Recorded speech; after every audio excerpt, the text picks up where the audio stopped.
Hi. You know I've got some news if I start my video with hi and not right, so hello.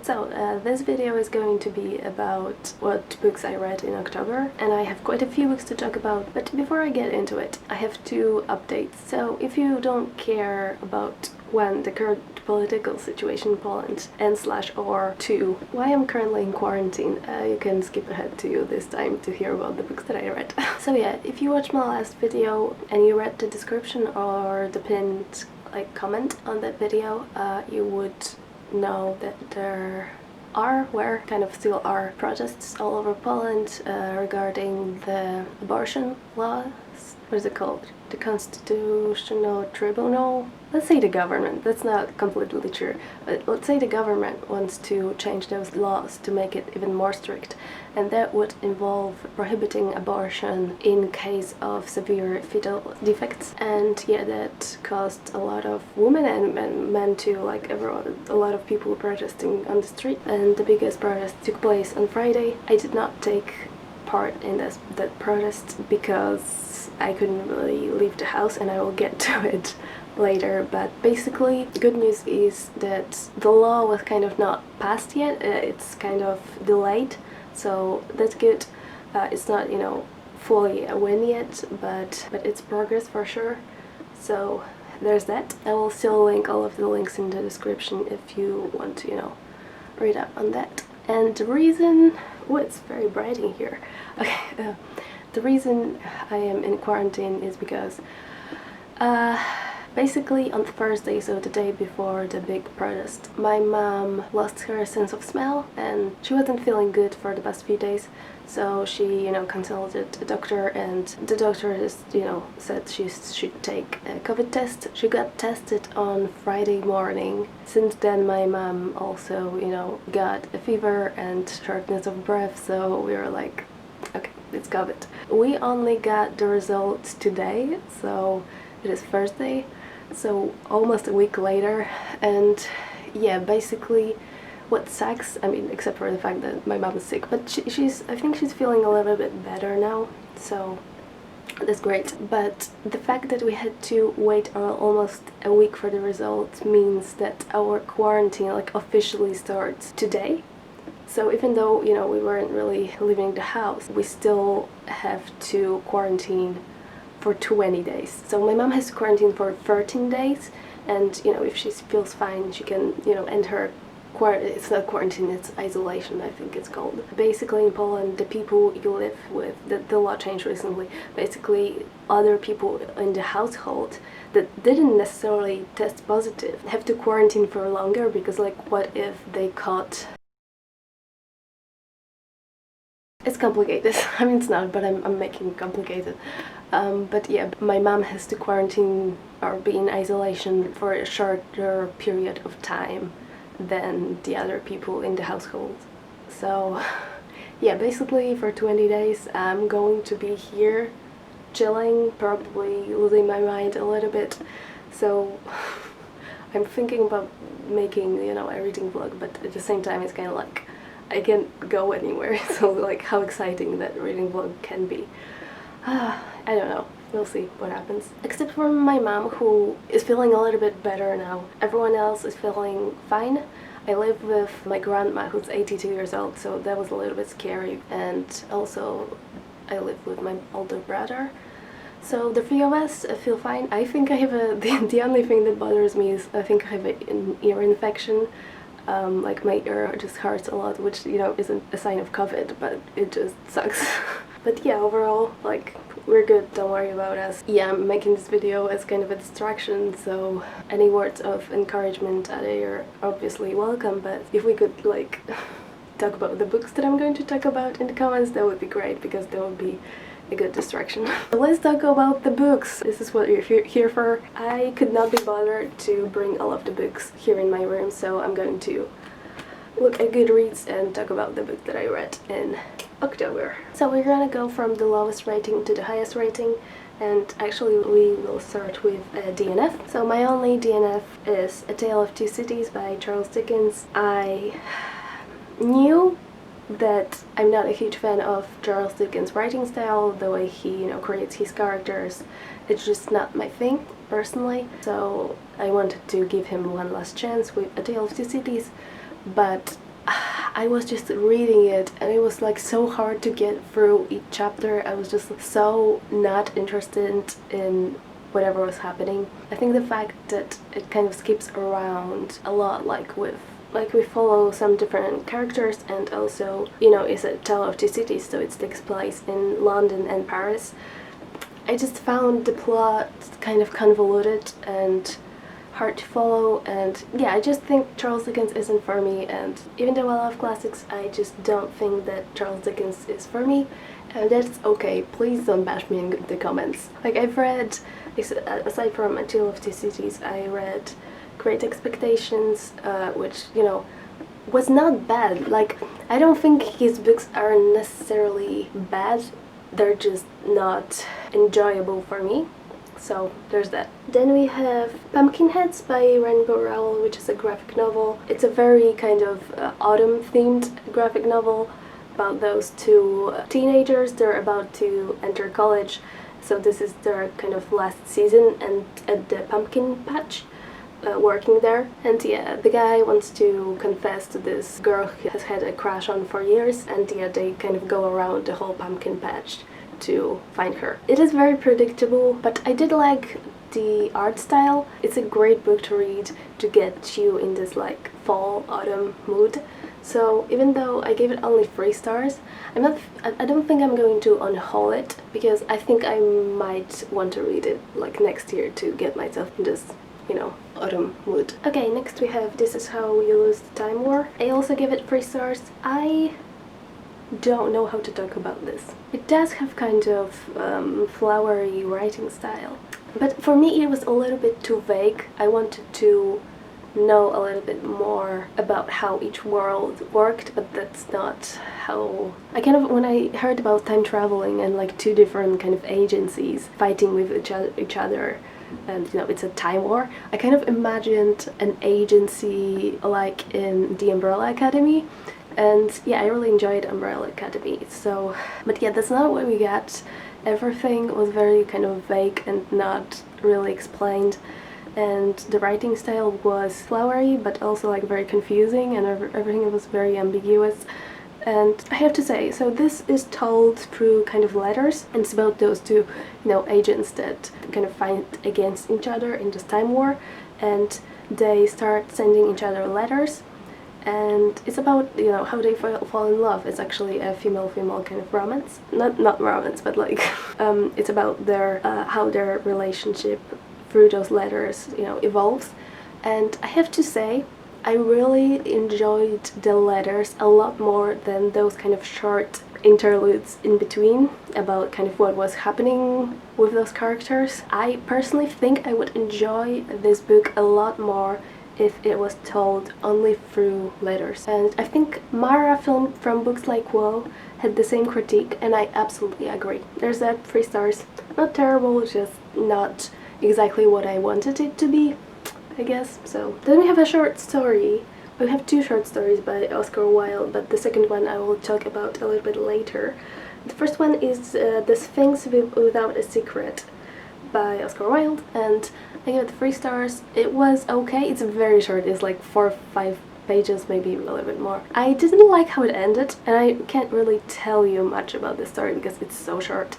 But yeah, it's about this woman and this man who falls in love with the woman, and maybe the woman has some kind of secret, but maybe she doesn't. If you want to know more, find out reading the story. It was kind of disappointing, but not terrible. I do like Oscar Wilde's writing style and wit, so I still kind of enjoyed it. Then we have a 3.5 star. That's Bunny by Mona Watt. Okay, what can I say about Bunny? If you want to hear my like full thoughts about this book, you can watch my reading vlog, because I actually kind of started that book when the vlog started, and by the end of the vlog I finished it. So I will talk about this book a little bit more briefly here, because I have quite a few books to talk about still. So yes, it is confusing.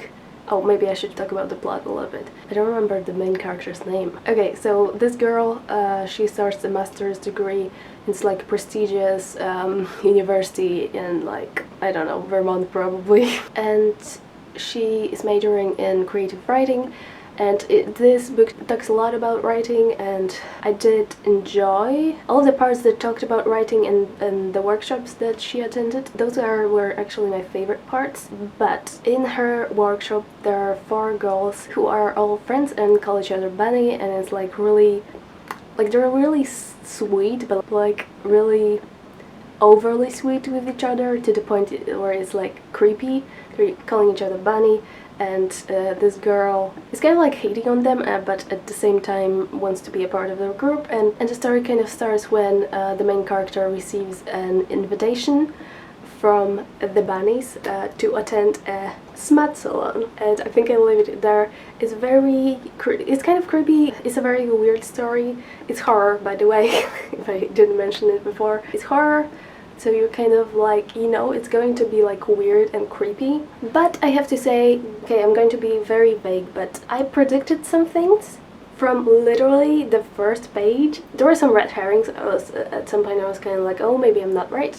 But there were things that I predicted and I was right by the end, so I think the fact that the ending wasn't as surprising as it could have been kind of lowered my enjoyment. But I wasn't fully right with my kind of assumptions and predictions, so there are still some things that, you know, I didn't call. So yeah, 3.5 stars. I would still recommend it if like the premise sounds interesting to you, but yeah, you know, definitely not the best book I've read this year. Okay, then we have The Profundis by Oscar Wilde. I'm not sure if this is how you pronounce it, but whatever, we're going with that. This is a letter written by Oscar Wilde when he was staying in prison for, I think it was called gross indecency. Is that what it's called? Let me check just real quick. Yeah, gross indecency of men.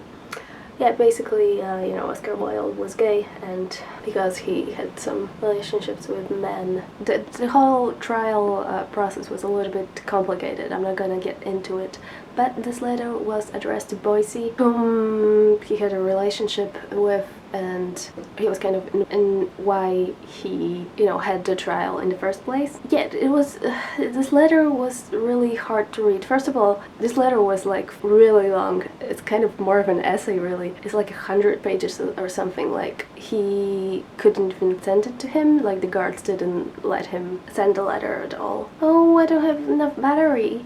Okay, let's get going. So, it was hard to read because the first half was very sad, very bitter in a way, because, like, to be honest, Boise didn't treat Oscar Wilde well. He seems like a terrible person, and, you know, a big part of this letter is Oscar Wilde blaming Boise for, you know, the fact that he couldn't write, he couldn't create as an artist when he was with him, and the fact that the trial, it kind of happened partially because of Boise, you know, prevented him from creating. And after he, you know, left prison, I think he wrote like one essay and that's it, and, you know, then he died.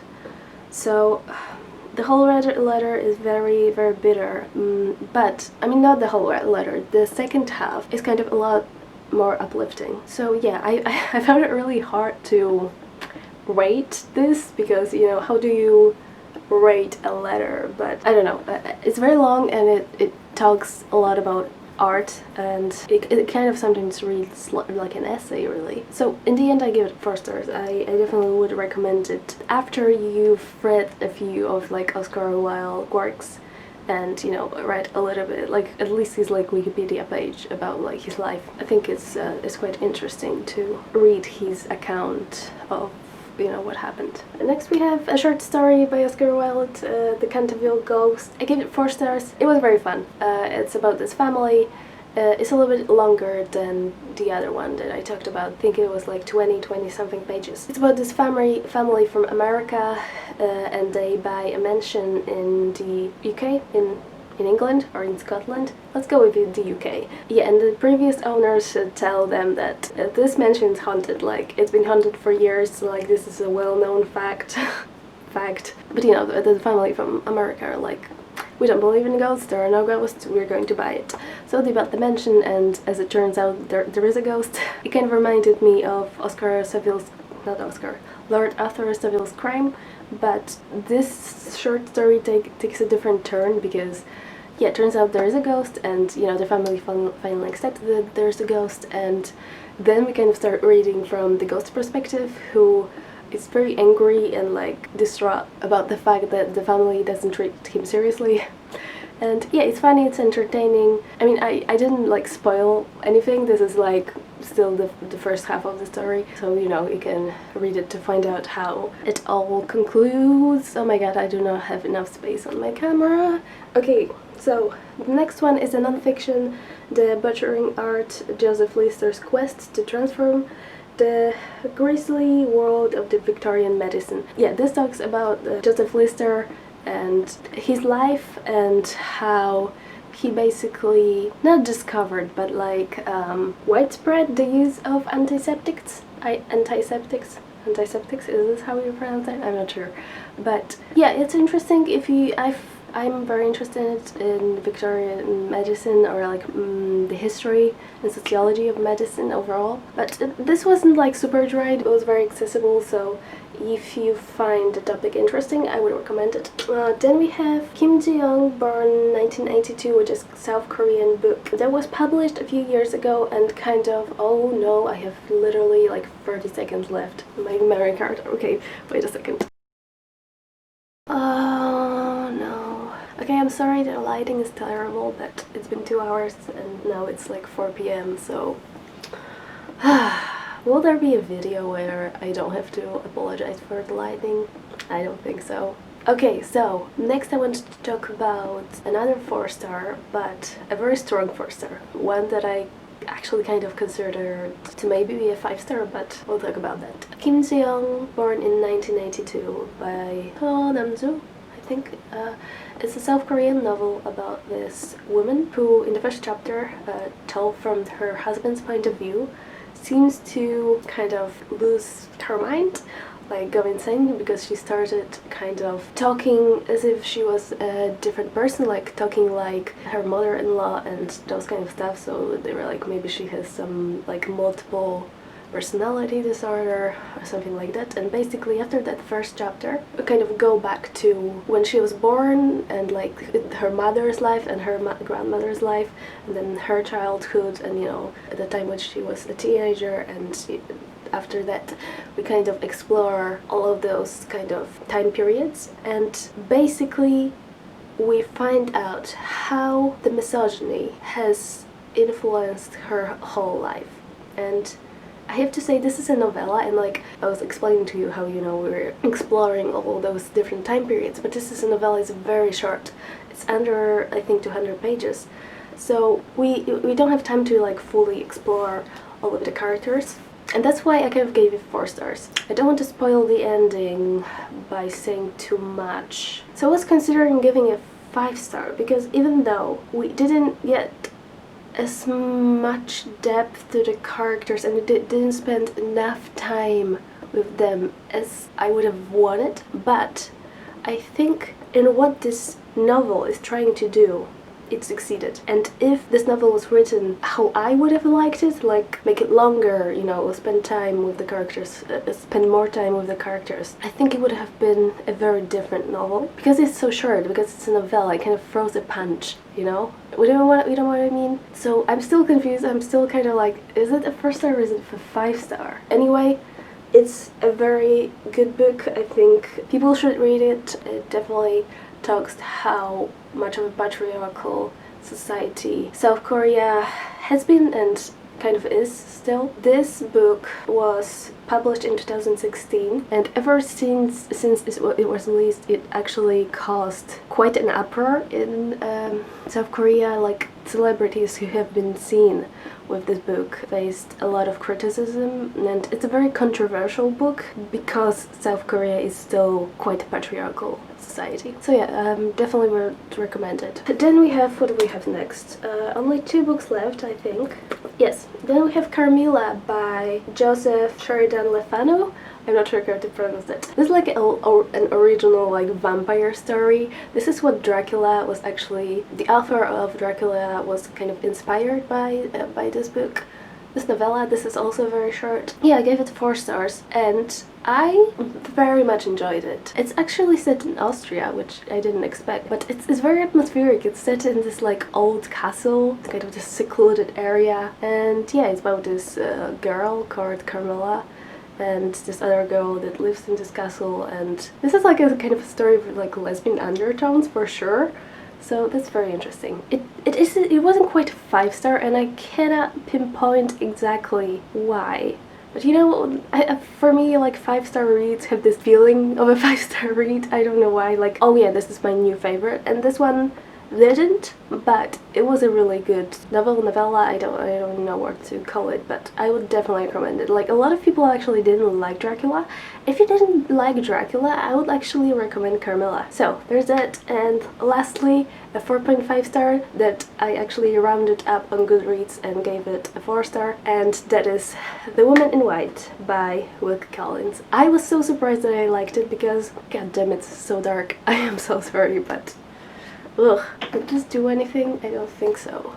It's still dark, but maybe a little bit more light. Okay, so The Woman in White. I wasn't sure if I was going to like it because I'm not a huge fan of gothic novels. I'm not a huge fan of gothic novels and like thrillers. I'm definitely much more interested in like mystery novels because I've said it countless times, but I'm definitely more interested in kind of the mystery itself, the clues, and not really the atmospheric or like thrilling parts of the story. And this actually is, if I remember correctly, it's called a sensation novel. You can Google it, but it does kind of draw from gothic fiction and like romance fiction, but also feels a little bit more on the side of like a mystery novel. And yeah, I really enjoyed it. I found it very entertaining. The only reason why I gave it 4.5 stars. Okay, so I enjoyed the writing style. I enjoyed the characters. I enjoyed the plot, even though sometimes it felt a little bit predictable. And kind of because of that, the middle part, like the tension towards the middle was kind of rising up, and then there was kind of a reveal that was very predictable, in my opinion. And so the tension kind of dropped, but the thing that annoyed me the most is how much time after that reveal we spent kind of explaining why the things that happened and how it all came to be.